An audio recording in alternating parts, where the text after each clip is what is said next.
Assalamualaikum warahmatullahi wabarakatuh. Selamat pagi anak-anak. Apa kabar kalian hari ini? Tetap semangat meski belajar dari rumah.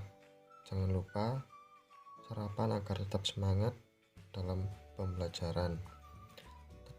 Jangan lupa patuhi protokol kesehatan. Baik, sebelum kita melakukan pembelajaran, alangkah baiknya kita berdoa terlebih dahulu.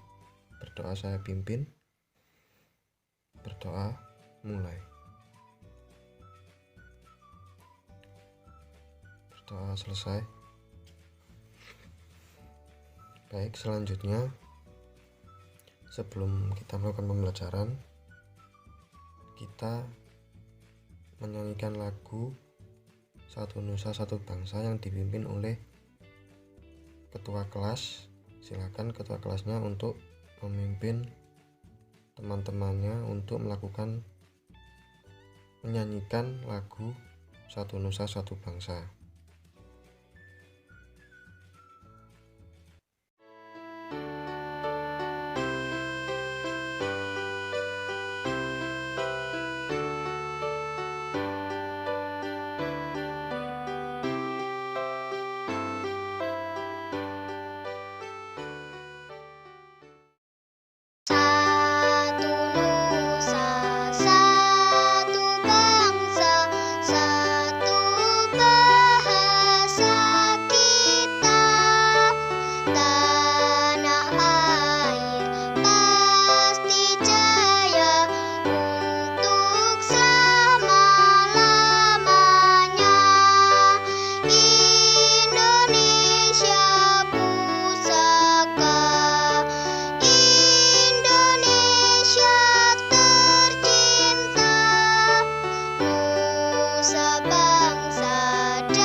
Tadi sudah menyanyikan lagu Satu Nusa Satu Bangsa. Sekarang untuk pembelajaran hari ini kita akan belajar tema 4, sehat itu penting, subtema 2, gangguan kesehatan pada organ peredaran darah. Pembelajaran yang kelima, muatan bahasa Indonesia, SPDP dan IPA. Tujuan pembelajaran hari ini yang pertama, dengan kegiatan mencari atau tentang gangguan peredaran darah, siswa dapat mengidentifikasi gangguan pada organ peredaran darah manusia dengan tepat. Tujuan yang kedua, dengan kegiatan mencari tahu tentang gangguan organ peredaran darah, siswa dapat mempresentasikan bagian gangguan organ peredaran darah manusia menggunakan model sederhana dengan penuh percaya diri. Tujuan yang ketiga, dengan kegiatan mengamati gambar gerak tari, siswa dapat menyebutkan properti tari yang digunakan dengan benar. Tujuan yang keempat, dengan kegiatan praktek melakukan gerak tari, siswa dapat mempergerakkan tari menggunakan pola lantai dengan benar. Tujuan pembelajaran yang kelima, dengan kegiatan mengamati pantun, siswa dapat mempraktekkan kegiatan berbalas pantun. Nah, jadi itu tadi tujuan pembelajaran hari ini.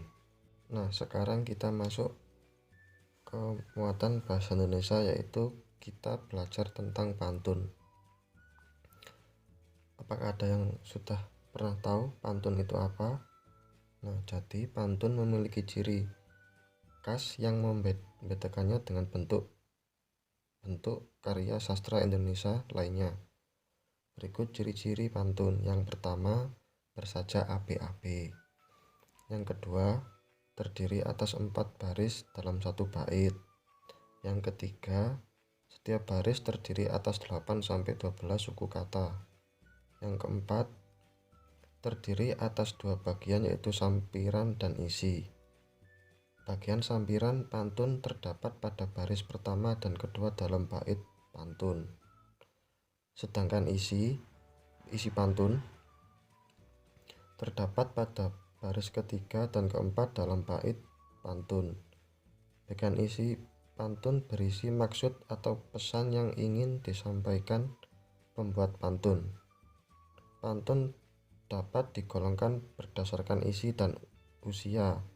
Berdasarkan isinya terdapat beberapa pantun, misalnya pantun jenaka, pantun teka-teki, pantun nasihat, dan pantun kiasan. Berdasarkan usia terdapat pantun anak-anak, pantun orang muda, dan pantun orang tua. Jadi itu dari ciri-ciri pantun tersebut. Lebih jelasnya Bapak mempunyai pantun. Mari kita baca bersama-sama ya. Jalan-jalan ke kota hujan, naik turun melewati bukit, jangan lupa gerakan badan supaya kita tak pernah sakit. Nah, pantun yang kedua, hitam legam burung gagak terbang bebas di langit tinggi.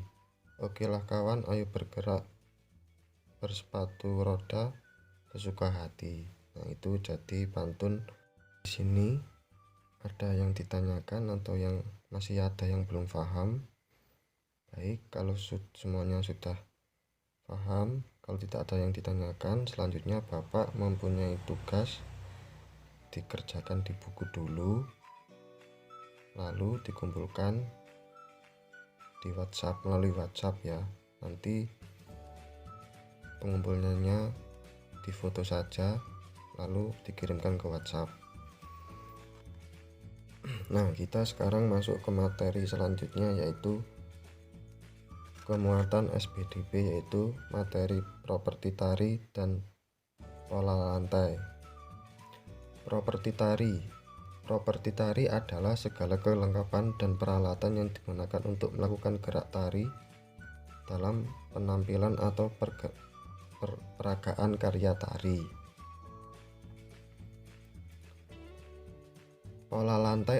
Sedangkan yang pola lantai adalah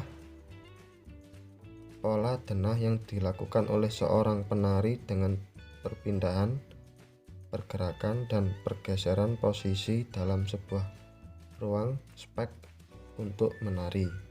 Yang kedua, pola lantai ini sebenarnya merupakan teknik blocking atau penguasaan panggung seorang penari. Yang ketiga, pola lantai berfungsi untuk membuat posisi dalam sebuah ruang gerak. Yang keempat, dalam sebuah tarian atau terutama tari kelompok, pola lantai perlu diperhatikan.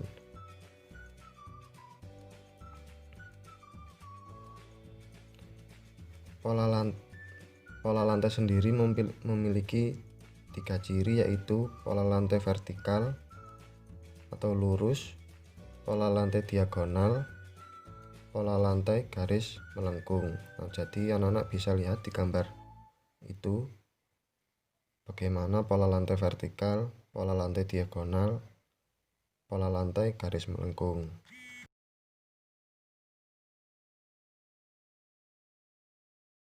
Di sini ada yang ditanyakan atau masih belum paham, silakan ditanyakan dulu. Baik, kalau tidak ada, ini Bapak mempunyai tugas lagi, nanti Bapak kirim ke grup WA ya. Nanti jangan lupa dikerjakan tugasnya dan jangan lupa dikumpulkan. Selanjutnya masuk ke muatan IPA tentang apa saja gangguan kesehatan pada peredaran darah manusia. Mari kita simak video berikut ini. Silakan anak-anak menyaksikan video yang Bapak buat.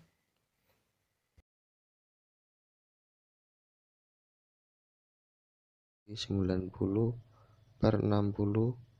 mmHg.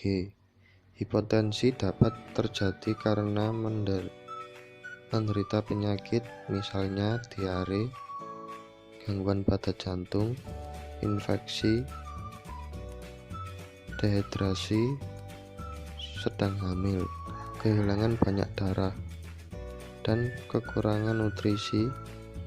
Faktor yang dapat menyebabkan hipotensi antara lain usia, kondisi, cuaca, dan efek samping obat-obatan. Nah, yang selanjutnya, nama gangguan hipertensi. Penyebab hipertensi adalah tingginya tekanan darah dari tekanan darah normal 120/80 mmHg. Bisa karena stres, makan berlebihan, merokok, dan banyak minum alkohol. Nama gangguan jantung koroner. Penyebab jantung koroner adalah adanya penyumbatan pembuluh darah dalam jantung, misalnya lemak. Yang selanjutnya, varises. Penyebab varises adalah tekanan darah yang terlalu besar dan jumlah darah yang dipompa oleh jantung terlalu banyak. Umumnya terjadi pada bagian betis. Anemia. Penyebab anemia diantaranya perdarahan akibat kecelakaan atau luka di bagian luar atau dalam tubuh dan kekurangan produksi sel darah merah akibat tubuh kekurangan zat besi. Yang selanjutnya, faktor yang mempengaruhi kesehatan pada manusia. Nah, kita bisa lihat faktor yang mempengaruhi kesehatan itu ada 4. Faktor perilaku. Perilaku hidup sehat akan menghindarkan seseorang dari penyakit. Faktor yang kedua, faktor lingkungan. Lingkungan yang bersih sangat berperan dalam meningkatkan derajat kesehatan masyarakat. Faktor yang ketiga, faktor pelayanan kesehatan. Fasilitas yang mudah terjangkau dan dengan mutu pelayanan yang baik akan meningkatkan akses pelayanan kesehatan masyarakat. Faktor yang keempat, faktor keturunan. Faktor keturunan tidak bisa dihindari karena bersifat genetis. Oleh karena itu, jenis penyakit ini tidak dapat disembuhkan. Nah, anak-anak, bagaimana cara menjaga kesehatan organ darah pada manusia? Yaitu dengan cara menjaga kesehatan organ peredaran darah. Yang pertama, menerapkan pola makan yang baik dan bergizi seimbang. Yang kedua, beristirahat yang cukup. Yang ketiga, berolahraga yang teratur. Darah. Nah, mari kita belajar bersama tentang gangguan peredaran darah pada manusia. Gangguan peredaran darah manusia. Penyebab hipotensi adalah rendahnya tekanan darah di dalam pembuluh arteri, yaitu lebih rendah dari 90/60 mmHg. Hipotensi dapat terjadi karena menderita penyakit misalnya diare, gangguan pada jantung, infeksi, dehidrasi, sedang hamil, kehilangan banyak darah, dan kekurangan nutrisi. Faktor yang dapat menyebabkan hipotensi antara lain usia, kondisi, cuaca, dan efek samping obat-obatan. Nah, yang selanjutnya, nama gangguan hipertensi. Penyebab hipertensi adalah tingginya tekanan darah dari tekanan darah normal 120/80 mmHg. Bisa karena stres, makan berlebihan, merokok, dan banyak minum alkohol. Nama gangguan jantung koroner. Penyebab jantung koroner adalah adanya penyumbatan pembuluh darah dalam jantung, misalnya lemak. Yang selanjutnya,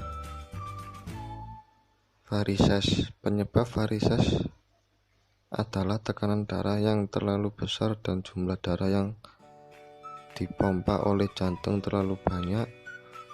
Umumnya terjadi pada bagian betis. Anemia. Penyebab anemia diantaranya perdarahan akibat kecelakaan atau luka di bagian luar atau dalam tubuh dan kekurangan produksi sel darah merah akibat tubuh kekurangan zat besi.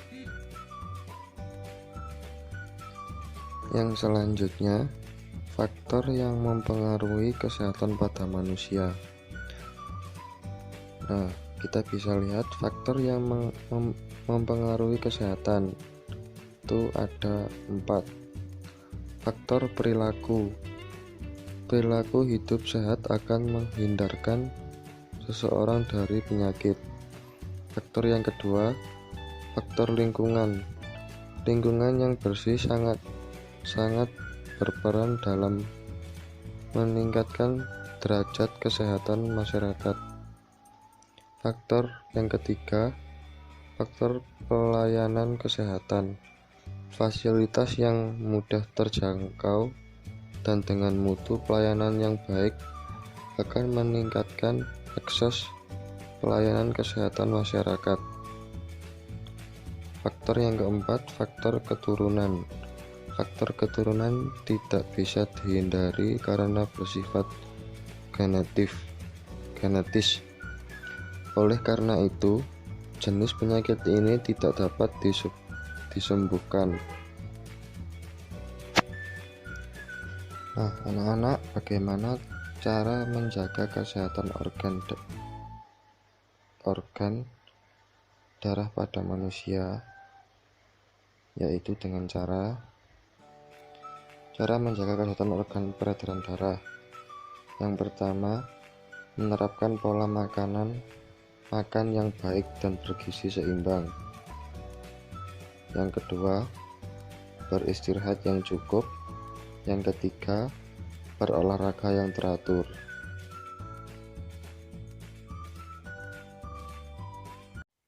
Nah, tugas yang terakhir setelah kita melihat video tentang sistem peredaran darah pada manusia,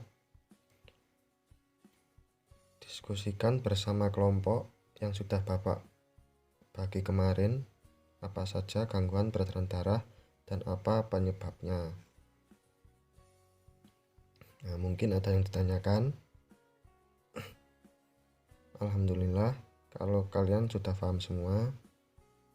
Baik, pembelajaran hari ini cukup sampai di sini. Tetap semangat belajar. Sampai ketemu besok lagi. Sekian pembelajaran dari Bapak. Wassalamualaikum warahmatullahi wabarakatuh.